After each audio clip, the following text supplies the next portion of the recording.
اصحاب فیل کو ابھی 52 یا 55 دن گزرے تھے اور جناب عبدالمطلب ایک رات خانہ کعبہ کا طواف کر رہے تھے کہ آپ نے دیکھا کہ خانہ کعبہ نے مقام ابراہیم کی جانب سجدہ کیا۔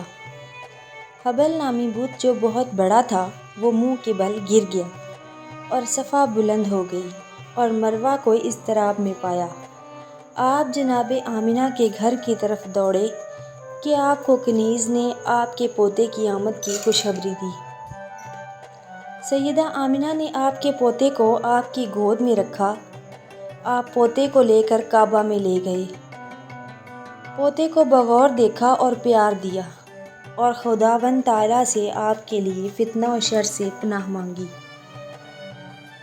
اور اللہ کی اس عطا پر شکر ادا کیا۔ واپس آ کر پوتے کو ان کی ماں کی گود میں رکھا اور اسی دن اپنے پوتے کا نام محمد صلی اللہ علیہ وآلہ وسلم رکھا۔ جناب آمنہ نے کہا میں نے خواب میں اس کا نام احمد رکھا۔ حضرت عبدالمطلب نے جواب دیا اس کے بہت سے ناموں میں سے یہ 2 نام محمد اور احمد ہیں۔ جناب عبدالمطلب کے باقی بیٹے اپنے بھتیجے کو دیکھنے کے لیے آئے۔ عبدالعزیٰ یعنی کہ ابو لہب کو جب اس کی کنیز نے بھتیجے کی پیدائش کی خبر دی تو اس نے اپنی کنیز صوبیہ کو جناب رسول کریم صلی اللہ علیہ وآلہ وسلم کی خدمت کے لیے مختص کر دیا۔ آقا کریم کی آمد نے سیدنا عبدالمطلب کو بہت سکون بخشا۔ اب آپ خانہ کعبہ کی دیوار کے سائے میں مسند بچھا کر بیٹھنے لگے۔ آپ تمام وقت لوگوں سے اپنے پوتے کی ہی باتیں کرتے رہتے تھے۔ آپ کی ولادت کے موقع پر مکہ اور مکہ سے باہر کافی سارے غیر معمولی واقعات بھی پیش آئے اور لوگ یہی واقعات سنانے کے لیے جناب عبدالمطلب کی خدمت میں آنے لگے۔ جناب عبدالمطلب کی بیٹی اور نبی کریم صلی اللہ علیہ وآلہ وسلم کی پھوپھی جناب صفیہ نے اپنے بابا سے بیان کیا کہ ولادت کی رات میں وہیں تھی اور ولادت کے وقت میں نے دیکھا کہ ایک نور ظاہر ہوا جس کی روشنی چراغ سے زیادہ تھی۔ اس وقت میں نے کچھ عجیب علامات دیکھیں۔ ایک یہ کہ جب بچہ زمین پہ آیا تو اس نے سجدہ کیا۔ دوسرا یہ کہ سر اٹھا کر فصیح زبان میں لا الہ الا اللہ انی رسول اللہ کہا۔ تیسرا کہ میں نے پورے گھر کو نور سے منور دیکھا۔ چوتھا جب میں نے اسے نہلانا چاہا تو آواز سنی کہ ہم نے اسے نہلا کر بھیجا ہے۔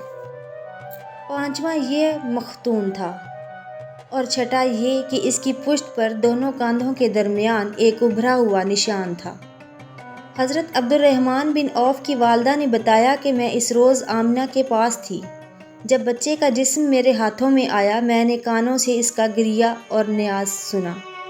پھر ایک غیبی آواز آئی یرحمک ربک۔ یہ سن کر مجھ پر لرزہ طاری ہو گیا۔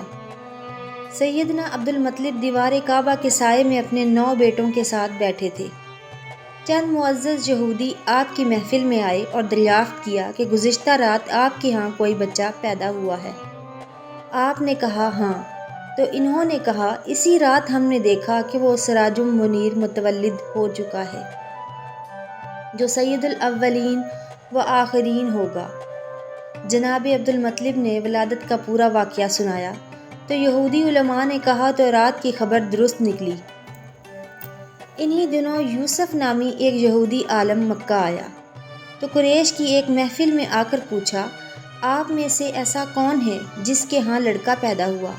انہوں نے جناب عبدالمطلب کا بتایا تو اس نے آپ سے ملاقات کی خواہش ظاہر کی۔ جب اسے آپ کے پاس لایا گیا تو آپ نے کہا میں اس بچے کو دیکھنا چاہوں گا۔ آپ اپنے پوتے کو کپڑے میں لپیٹ کر لائے تو اس نے رسول اللہ صلی اللہ علیہ وآلہ وسلم کی آنکھوں میں کچھ دیکھا اور پھر کندھوں کے درمیان دیکھا۔ وہاں موجود قریش ہنسنے لگے تو اس نے کہا اے قریش مجھ پر مت ہنسو، خدا کی قسم یہ صاحب شمشیر پیغمبر ہے، تمہیں ہلاک کر دے گا اور تم اس کے غلبہ کی خبر مشرق سے مغرب تک سنو گے، تب تم اس کی نبوت کے قائل ہوگے۔ اب نبوت بنی اسرائیل منتقل ہو چکی ہے۔ یہ خبر پورے مکہ میں پھیل گئی۔ انوحضرت کی ولادت کے 6 یا 7ویں روز سیدنا عبدالمطلب نے اپنے پوتے کا عقیقہ کیا۔ پورے مکہ شہر کو دعوت دی، اونٹ ذبح کیے گئے، خوب صدقہ و خیرات بھی کیے گئے اور جشن منایا گیا۔ دعوت کے اختتام پر قریش نے پوچھا، اے عبد المطلب، پوتے کا نام کیا رکھا؟ تو آپ نے کہا، محمد صلی اللہ علیہ وآلہ وسلم۔ سب نے کہا، بچے کا نام اپنے بزرگوں کے نام پہ نہیں رکھو گے؟ آپ نے فرمایا، میں چاہتا ہوں آسمان پہ اللہ اس کی تعریف کرے اور زمین پر اللہ کی خلقت اس کی تعریف کرے۔